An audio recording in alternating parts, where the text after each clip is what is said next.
Hello, my name is Dr. Josh Mattson. I own Infinity Neurodevelopmental Centers. We see kids from all over the world. We see kids even locally as well, obviously, but that have developmental delays, motor development, and lots of primitive reflexes for the last really 8 years. This has been a huge passion of mine is primitive reflexes. So I'm super excited to talk with you guys about those and all the neurological consequences, and most importantly though, how you guys can actually just start checking primitive reflexes and seeing if some of your patients have these reflexes. We see about 97% pediatrics, a lot of TBIs, a lot of autistic kids, a lot of ADHD, a lot of CP. All of them have primitive reflexes. Every kid I've ever seen that has developmental delays still has some primitive reflexes retained. So I'm excited to talk to you guys about that. We focus a lot on motor development, brain development. We do chiropractic care. We have chiropractors that do therapy. We do physical therapy, occupational therapy, and then we have speech therapists as well. And we all work under the kind of the same umbrella of our goal is first and foremost to get rid of primitive reflexes. Secondly is to retrain the vestibular system. Third is ocular system. And then improving motor patterns and cognitive function after that. We all work together, use our different specialties to help these kids improve in their neurological development. So I'm really excited to teach you guys about primitive reflexes because this is my favorite thing to talk about. If I can talk to anyone about anything, it's always primitive reflexes because it is what made my practice. It is what has helped more patients than I can imagine. It's really, really been huge for a practice. So as part of another presentation, I'm not going to get to all these, but I'm going to talk a lot about primitive reflexes. I'm going to teach you guys how to assess them real quickly.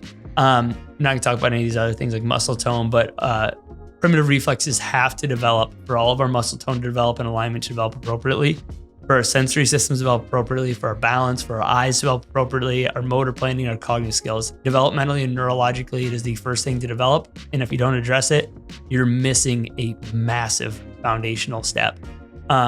And it's simply because all of these are housed in our brainstem. First area of the brain to develop is our brainstem. And it's really the only area of the brain that's actually developed when we're born. And that's why, for example, our heart rate, our respiratory rate, all that stuff is in our brainstem, and it's actually immature in its development, or it's actually immature in its cortical inhibition of it. And that's why a baby's heart rate is really high, why the respiratory rate is really high. But what happens is as their brain matures and their frontal lobe matures, their frontal lobe comes down and starts to regulate that brainstem. So now their heart rate starts to go down, their respiratory rate starts to go down as their brain matures. And that should be the same thing with their primitive reflexes. Their primitive reflexes should start to be inhibited as well or regulated as well. So when we see primitive reflexes in a kid, it's not because they haven't done exercises a billion times. It's not because whatever other reasons you hear, it's because their brain isn't strong enough to inhibit the reflexes.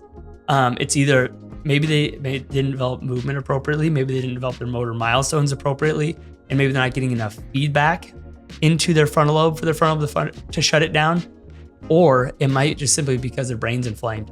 Maybe they're eating foods they're sensitive to. Maybe they have a mold toxicity. Maybe they're not getting enough oxygen. Maybe they are, they have abnormal breathing patterns. Maybe they're anemic, and they're not getting enough oxygen in the brain, and now the brain can't function well enough to shut this down. There's a lot of different methodologies out there that say, if a kid has primitive reflexes, you're gonna have to rehab them for 6 to 18 months and blah, blah, blah, which makes absolutely no sense, to be honest.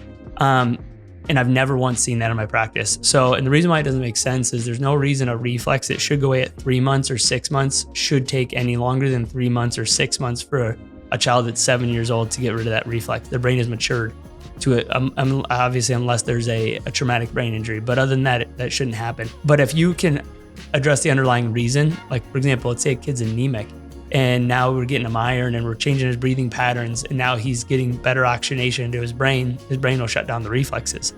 Every adult on this call has primitive reflexes, but our brain is typically functioning well enough to shut the reflex down. If you can figure out the underlying root cause of why the reflex is there in the first place, now you can get rid of the reflex much, much, much quicker. We can typically get rid of primitive reflexes in a 1 to 2 week intensive in our office, most of the time in less than a week. So simply put, what we need to look at when we're looking at primitive reflexes, or what they're telling you, is if you're still seeing primitive reflexes, it tells you their brain is not efficient enough to inhibit them.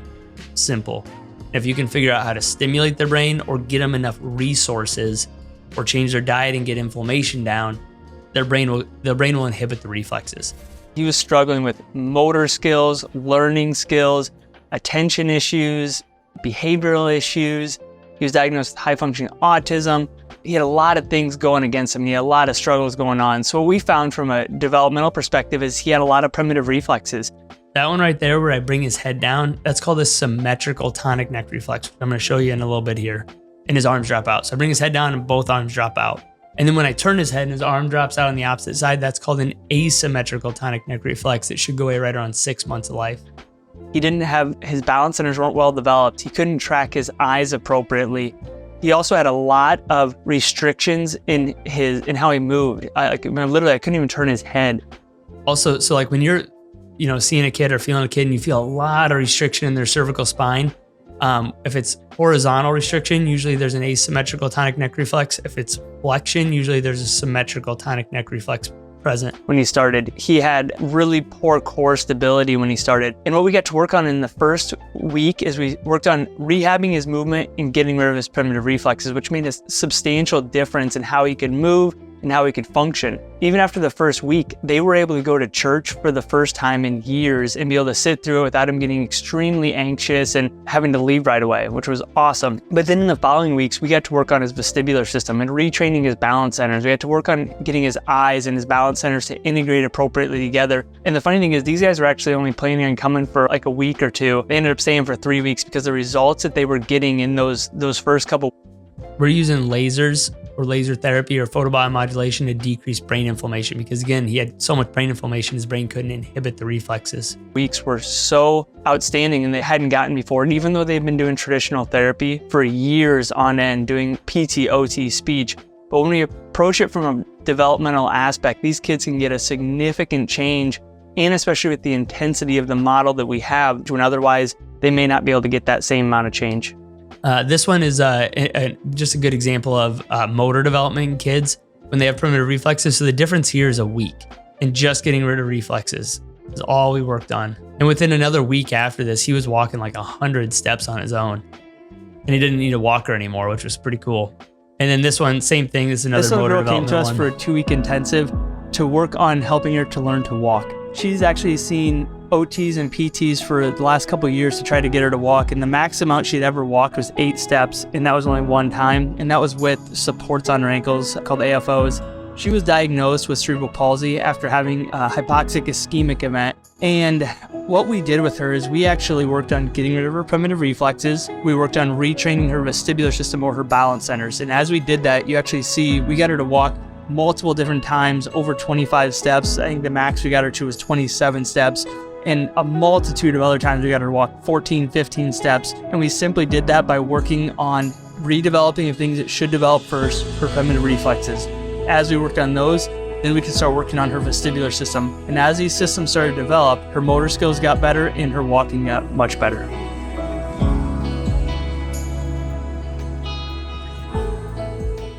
Just a couple examples there of the importance of these reflexes. If they don't go away, and most of those kids all those kids, they've been doing therapy for years, typically by that point, but no one addressed the foundation. They never addressed the underlying most important aspect of overall development is primitive reflexes. There's no ifs, ands, or buts about it. I've seen thousands of kids now, and if I would not start with primitive reflexes, most of them I would have never made changes to. I'm going to teach you guys about 3 of the most important reflexes you will see. Number 1 is the asymmetrical tonic neck reflex. Should go away right around 6 months of life. Helps us connect our right and left side of our body together. It's and I'm gonna show you how to test it and all that. Plays a lot in eye tracking from side to side. Plays a lot in crossing the body. Most common symptoms with it are difficulty learning to ride a bike, tying your shoes, handwriting, reading are very challenging when you have that reflex. I'm gonna show you the Moro reflex or a startle reflex. Plays a lot into anxiety, a lot chronic fight or flight responses. Kids that are they're just sensory overloaded all the time. And then I'm gonna show you a symmetrical tonic neck reflex. Excuse me. This should go away right around 9 to 11 months. Plays a lot into poor posture. Plays a lot into forward head translations. Plays a lot in hand-eye coordination. Ability to converge and diverge our eyes so we can keep, so we don't get double vision, which you see a lot in these kids. This first one here, I'm gonna show you how to test the asymmetrical tonic neck reflex. It should go away at 6 months of life. And the reason why this should go away at 6 months of life is so that we can crawl appropriately. Because what you're gonna see is I'm gonna turn his head the opposite direction and his opposite arm is gonna fall out. Well, to crawl with, we'll turn our head and extend our arm. And if every time we turn our head, our arm drops out, we can't create a cross crawl pattern. So kids will usually walk early around 9 months, or the other option is they'll usually walk late. So when we turn his head, his arm is dropping out on the opposite side. That's your asymmetrical tonic neck reflex. And you're not forcing it, you're just turning his head. And I look for a symmetrical there. So you can test it on their hands and knees. That's the easiest way to test it. I think it's the most accurate way to test it. But then you can also test it standing. And so sometimes with certain kids, you might see it.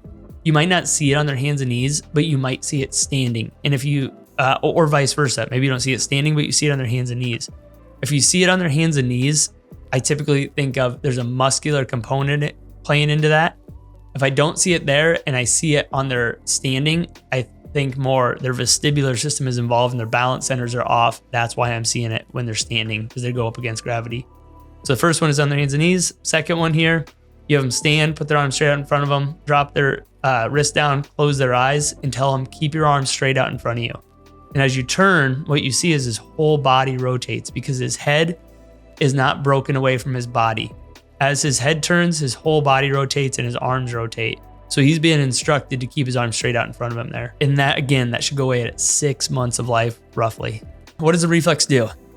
In my eyes, it's by far the most important one. It's the one you see the most. It's the one when you get rid of it, it makes the biggest change to the kid's life. Their eyes contract more appropriately. Their balance develops more appropriately. Just everything looks better. It helps us develop appropriate muscle tone from side to side, especially cervical muscle tone. It helps us develop hand-eye coordination, our balance centers, eye tracking abilities. You'll see massive skipping in their eyes. I'll show you one at the end of this. I use a computerized eye tracking assessment to pick that up. Have difficulty crossing midline, has difficulty getting out of the womb, difficulty with army crawling, cross crawling, and you'll see a lot of range of motion issues, a lot of torticollis, a lot of plagiocephaly with this, especially when it's on one side. If you have one side that's developed and you have the other side that's not developed, that's when you'll start seeing a lot of those asymmetrical issues there. The next one we're going to talk about is the symmetrical tonic neck reflex. This should go away at 9 to 11 months. And this is when you see an infant like on their hands and knees and they're rocking back and forth. They're developing this reflex. I'm going to show you real quick here first. So we drop his low back. Most importantly, you have to drop their low back and you bring their head down. What you'll see is their arms will drop out. And like I can tell him, I'll give you $20 if you keep your arms straight, and he can't do it. And what this reflex does is it helps us to develop the connection between our upper and lower body, but also it plays a lot into eye tracking up and down. It plays a lot into convergence and divergence of our eyes.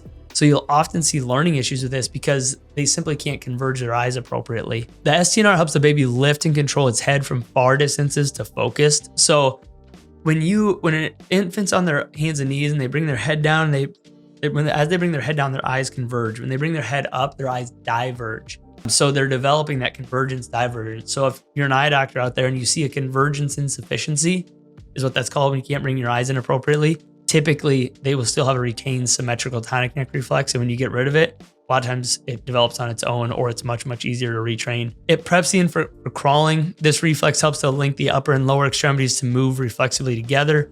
Common symptoms when it doesn't, or when it's retained, when it doesn't go away, is squirming or moving, poor posture, slouching, headaches from muscle tension because their head's constantly in this forward posture. So you get a lot of tension. Also jaw issues, you can get a lot of jaw issues, difficulty with reading, writing, vision disorders like convergence insufficiency, saccadic movements, especially vertically. So when you have them, put a dot on your finger and you have them track, you'll see, instead of seeing smooth up and down, you'll see jump, jump, jump, or what's called saccadic eye movements with the symmetrical tonic neck reflex. With the asymmetrical tonic neck reflex, the last one we looked at, you'll see jump, jump, jump, or you'll see the middle of their vision. You'll see big skips and jumps in their vision, like they can't cross midline. So you'll see a lot of saccadic eye movement with that, but it's usually more in that horizontal plane. I'm gonna show you just a case study here. This little guy, he came to us with some pretty big reading difficulties at a young age. Many times these are related back to what are called primitive reflexes and lack of eye tracking. So I'm gonna show you that here. In this first video, what we're actually showing you is when he goes on his hands and knees there, and I bring his head straight down and his arms drop out. STNR is something present. called a symmetrical tonic neck reflex. It should go away right around 8 months of life. Then when I turn his head from side to side, what you see is as I turn his head this way on the upside, his arm drops out. Turn his head the other way, his arm drops out. That should go away right around 6 months of life, and it plays a line to how the eyes track from side to side. I put it on my finger, and as we have him record his eye movements, what you see is big skips and jumps in his vision as we track side to side, and he can't keep his eyes on the target. In the second video, you'll see that when I turn his head This or bring is his head 3 straight days down, his later. arms don't drop out anymore, meaning that those primitive reflexes have been inhibited.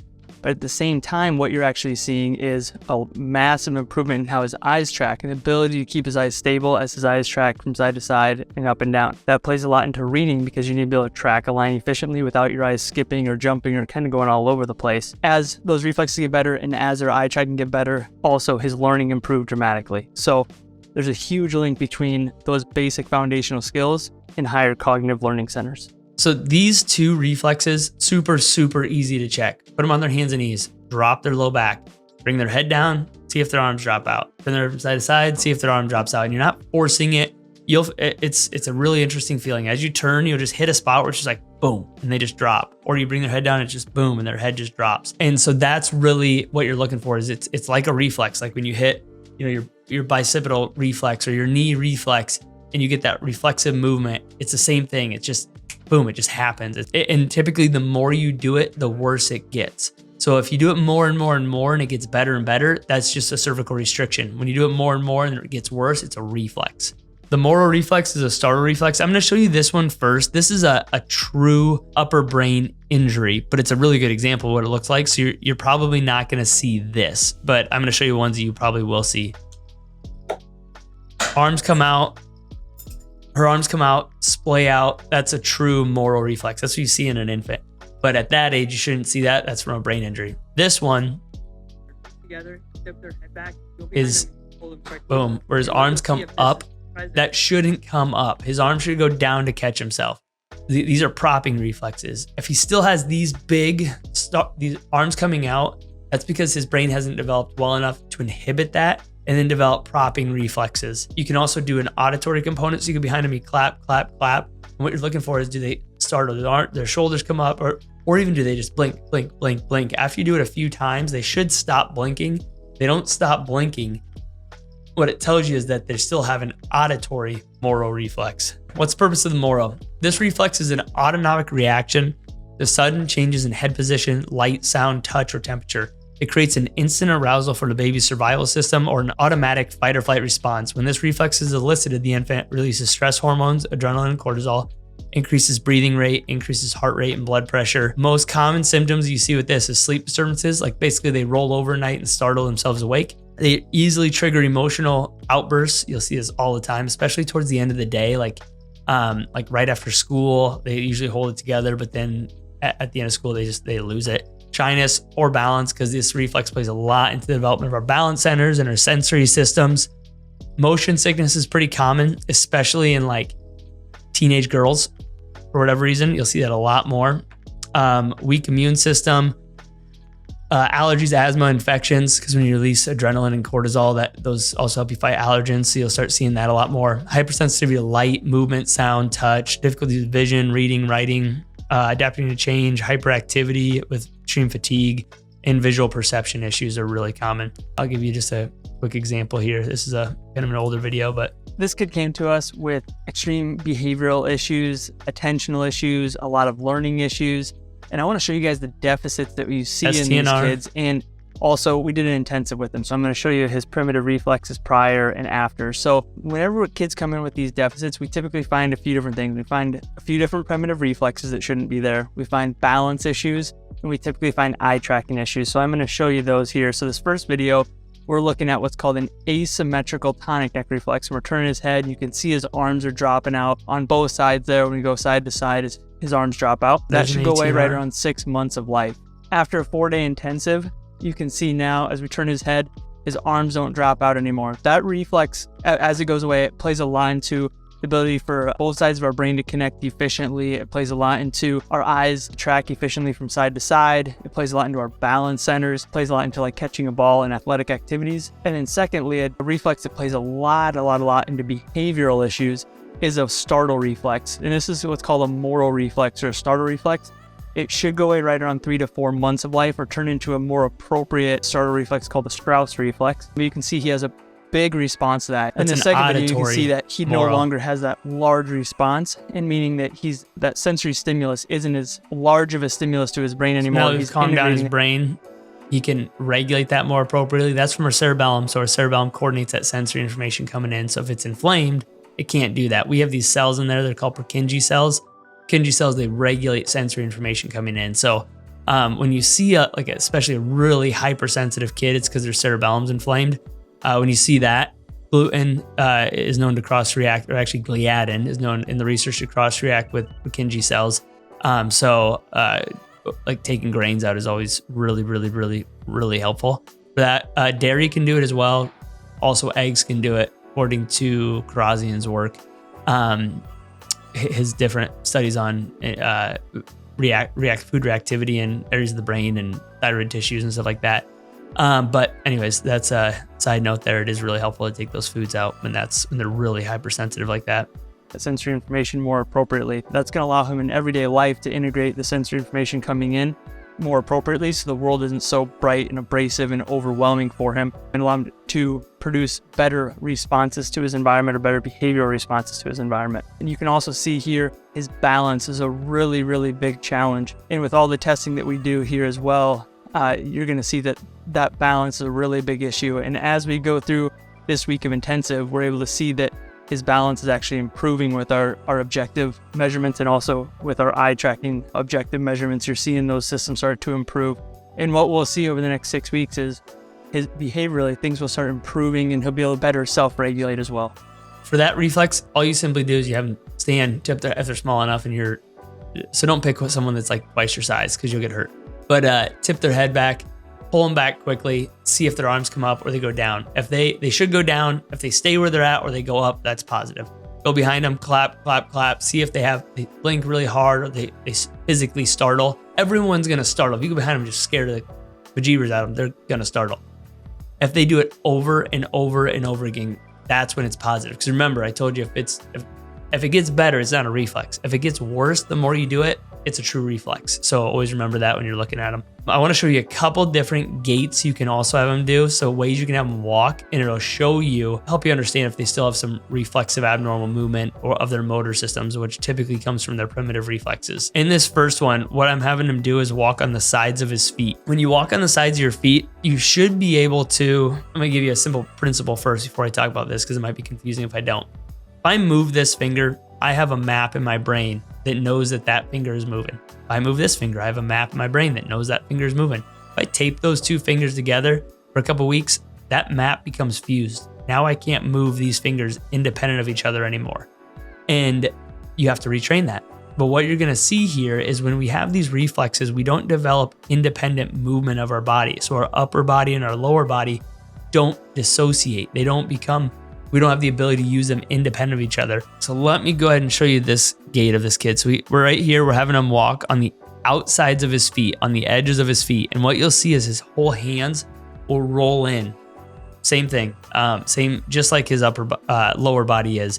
Again, those should be dissociated. He should be able to move his arms just like a normal gait and walk on the outsides of his feet. You can even see in his mouth. He has reflexive movement of his mouth, everything. That shouldn't happen. But if your movement isn't dissociated, that's what it's going to look like.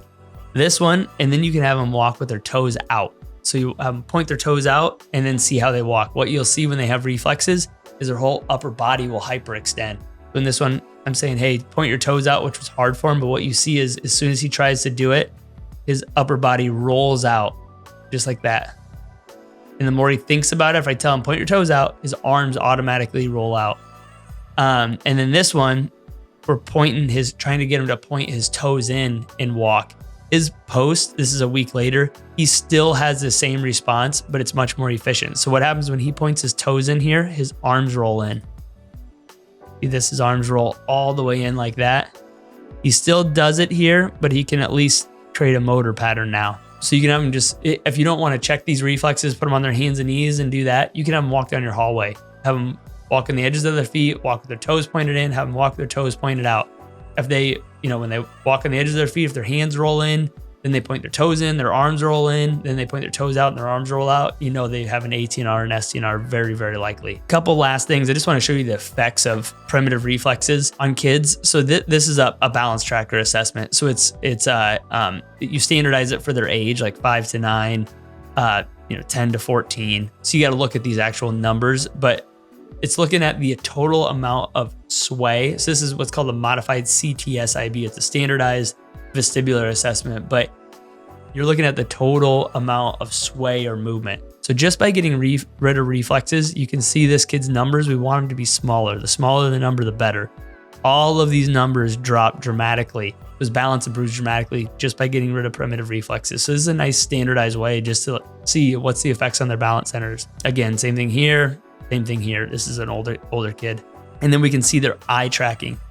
So this is the first time a kid tries to do pursuits and saccades. Pursuits is smooth eye tracking, saccades is jumping back and forth. And then this is after he doesn't have any more primitive reflexes.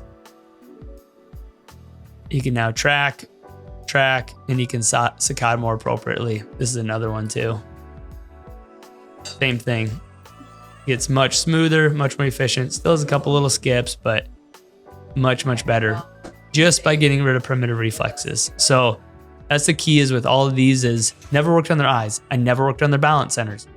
Just worked on primitive reflexes, and their balance centers start to change and get better. And then their eyes start to change and get better. And then if there's still weaknesses there, then we can rehab that. But if you start with the foundation first, you can make a massive change to all these neurological systems. Just an example of handwriting. So these are older pictures. I don't take a lot of these pictures anymore, but this was November 2017, May 2018, how much different it is after primitive reflexes are gone. You can see handwriting improvements, and you'll see this all the time. As you start working with reflexes, these are really, really common to start seeing some really massive improvements with. Hope it's helped you guys out. If you guys need anything in the future, don't be afraid to reach out, and God bless.